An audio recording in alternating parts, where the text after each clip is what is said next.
Hello friends, past 1 week எந்த பிரச்சனையும் இல்லாமல் தேவையில்லாத பிரச்சனைகள் எதுவும் இல்லாமல் அவங்க வேலையை பார்த்துட்ருக்காங்க. ஆஸ் யூஷுவல் நம்ம புரோக்கர் ஃபேமிலி அவங்களோட ஃபேமிலி ட்ராமாவை கண்டினியூ பண்ணிகிட்ருக்காங்க. ஒரு பக்கம் சட்ட நடவடிக்கைகள் போயிட்டுருக்கு, இன்னொரு பக்கம் அந்த புரோக்கர் ஃபேமிலிக்காக ஒர்க் பண்ணுறவங்க 1-2 பேர் இன்னமும் ஏதாவது பேசிக்கிட்டு இருக்காங்க. அது அவங்களோட பொழப்பு. ஸோ அதை பற்றி நம்ம பேச வேண்டாம், அதை பற்றி யாரும் மைண்ட் பண்ணுறதும் கிடையாது.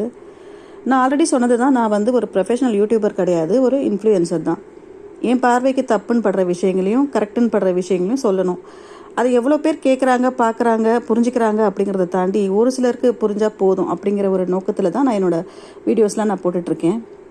அந்த வகையில் இப்போ நான் ரீசெண்டாக பார்த்த ஒரு விஷயம் என்னென்னா, நடிகர் நெப்போலியனோட மூத்த மகனோட திருமண நிச்சயதார்த்தம்.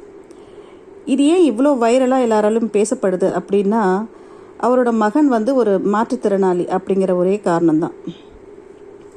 இப்போ அந்த வீடியோஸ், அந்த ஃபோட்டோஸ்க்கெல்லாம் நிறைய கமெண்ட்ஸ்லாம் வருது இல்லைங்களா. நிறைய பேர் வாழ்த்துறாங்க, பட் சில பேர் நெகட்டிவான கமெண்ட்ஸ்லாம் கொடுத்துருக்காங்க. என்னென்னா, அவங்க அந்த பெண்ணுக்காக ரொம்ப பரிதாபப்படுற மாதிரி, ஒரு பணத்துக்காக அந்த பெண்ணை பலியாக்கிட்டாங்க, அந்த மாற்றுத்திறனாளிக்கு இப்படி ஒரு பெண்ணை கல்யாணம் பண்ணி வைக்கலாமா, அவங்க வாழ்க்கையை சீரழிச்சிட்டாங்க அப்படிங்கிற மாதிரி நிறைய கமெண்ட்ஸ் எல்லாம் பார்த்தேன். எனக்கு ரொம்ப ஆச்சரியமாக இருந்தது. ஒரு மாற்றுத்திறனாளி நம்மளை மாதிரி ஒரு சாதாரண வாழ்க்கையை வாழ முடியாதா? அவங்க உடம்புல தான் குறை இருக்கே தவிர அவங்களோட எண்ணத்துலேயோ ஆசையிலையோ மனசுலேயோ எந்த குறையும் இருக்காது இல்லையா? அப்படிப்பட்டவங்களை ஏன் மக்கள் ஒரு நார்மலான ஒரு மனுஷ கேட்டகரியில் சேர்த்துக்க மாட்டேங்கிறாங்க? ஏன் அவங்கள தனியாக வச்சு பார்க்கணுன்னு நினைக்கிறாங்கன்னு ரொம்ப ஆச்சரியமாக இருந்தது எனக்கு. இதெல்லாம் பார்க்கும்போது எனக்கு ஒரு விஷயம் ஞாபகத்துக்கு வந்துச்சு. அதாவது ரொம்ப வருஷத்துக்கு முன்னாடி ஒரு பேட்டி, அதாவது நம்ம தூர்தர்ஷனில் ஒரு பொறுப்பான ஒரு பதவியில் இருந்த ராமகிருஷ்ணன் நினைக்கிறேன் அவரோட பேர். அவர் ஒரு மாற்றுத்திறனாளி. அவரோட பேட்டி ஒன்று நான் ஒரு புத்தகத்தில் படித்தேன். அதில் ஒரு கேள்வி கேட்டிருந்தாங்க. உங்கள் வாழ்க்கையில் 2 பெண்கள் இருக்காங்க, உங்கள் மனைவி, உங்கள் தாய். இந்த 2 பேரில் நீங்கள் யாருக்கு முதலிடம் கொடுப்பீங்க, யாரை உயர்வாக நினைக்கிறீங்க அப்படின்னு கேள்வி கேட்டாங்க. அவர் கொஞ்சம் கூட யோசிக்காமல் சொன்ன பதில் என்னென்னா, என்னோட மனைவி தான் அப்படின்னு சொன்னார்.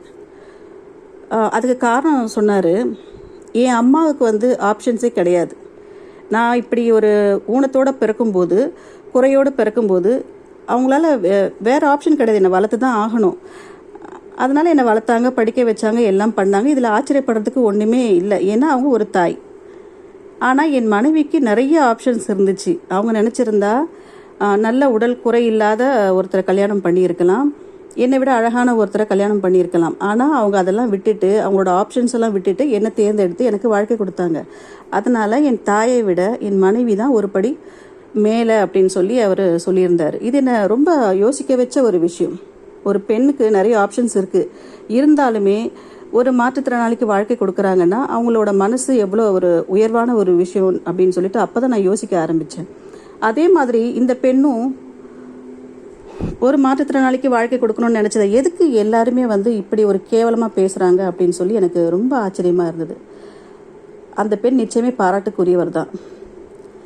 அதே மாதிரி அந்த மகனோட தந்தை நடிகர் நெப்போலியனும் நிச்சயமாக பாராட்டுக்குரியவர் தான். நான் நிறைய அவரை பற்றி நிறைய தெரியாது, இருந்தாலும் ஒரு தகப்பனாக அவர் செய்கிற விஷயங்களெல்லாம் நான் பார்த்துருக்கேன். நான் சமீபத்தில் அவரோட ஹோம் டூர் ஒன்று போட்டிருந்தாங்க. அதில் பார்த்தீங்கன்னா, அந்த வீட்டை தன்னோட மகனுக்காகவே நிறைய விஷயங்களை கஸ்டமைஸ் பண்ணியிருந்தார்.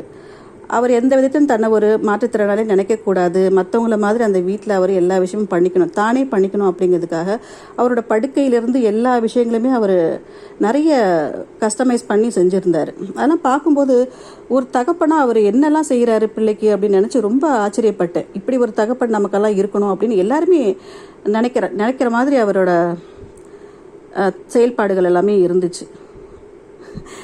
அப்படியெல்லாம் மக்கள் வாழறாங்க. அதாவது ஒரு தகப்பனாக எப்படி இருக்கணும் அப்படிங்கிறது உதாரணமாலாம் இருக்கும்போது, ஒரு தகப்பன் எப்படி இருக்கக்கூடாது அப்படிங்கிறதுக்கு ஒரு லைவ் எக்ஸாம்பிள் நம்ம பார்த்துக்கிட்டு தான் இருக்கிறோம். அதான் நம்ம எப்போவுமே கழுவி ஊற்றுற அதே புரோக்கர் தான். அவனை மாதிரி ஒரு மோசமான தகப்பனை நான் இந்த உலகத்தில் பார்த்ததே கிடையாது. ஒருவேளை இருக்கலாம், ஆனால் நம்ம கண்ணுக்கு தெரிஞ்சு பார்க்குற ஒரு மோசமான தகப்பன்னா அந்த புரோக்கர் மட்டும்தான். பணத்துக்காக அவன் 2 குடும்பத்தை அழிச்சிட்டான். குடும்பத்தை மட்டும் இல்லை, அந்த குடும்பத்தில் உள்ள பிள்ளைகளோட எதிர்காலம் எல்லாத்தையும் சேர்த்தே அழிச்சிட்டு இருக்கான். இதை நம்ம சொல்லத்தான் முடியும், அவன் புரிஞ்சுக்கிற மாதிரி தெரியல. அதனால் எவ்வளோ தூரம் போகிறான், என்ன பண்ணுறான் அப்படிங்கிறத நாமளும் மற்றவங்கள மாதிரி வேடிக்கை தான் பார்த்துட்டு இருக்க முடியுமே தவிர வேறு எதுவும் பண்ண முடியாது. ஏன்னா சட்டம் தன் கடமை செய்தோ இல்லையோ கண்டிப்பாக கடவுள் வந்து இதெல்லாம் பார்த்துக்கிட்டே இருப்பார். ஏன்னா அந்த ஆண் செய்கிற தவறு கூட அவன் பணத்துக்காக ஏதோ பண்ணுறான் அப்படின்னு சொல்லி நினச்சிடலாம்.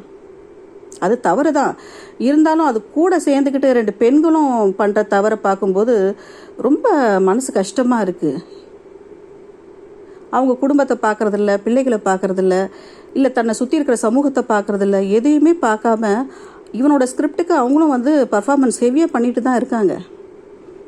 ஆனால் மக்கள் இப்போ கொஞ்சம் விழிச்சிட்டு கேள்வி கேட்க ஆரம்பிச்சிருக்காங்க. இது கண்டிப்பாக ஒரு நல்ல மாற்றத்தை கொண்டு வரும் அப்படின்னு எதிர்பார்க்கலாம்.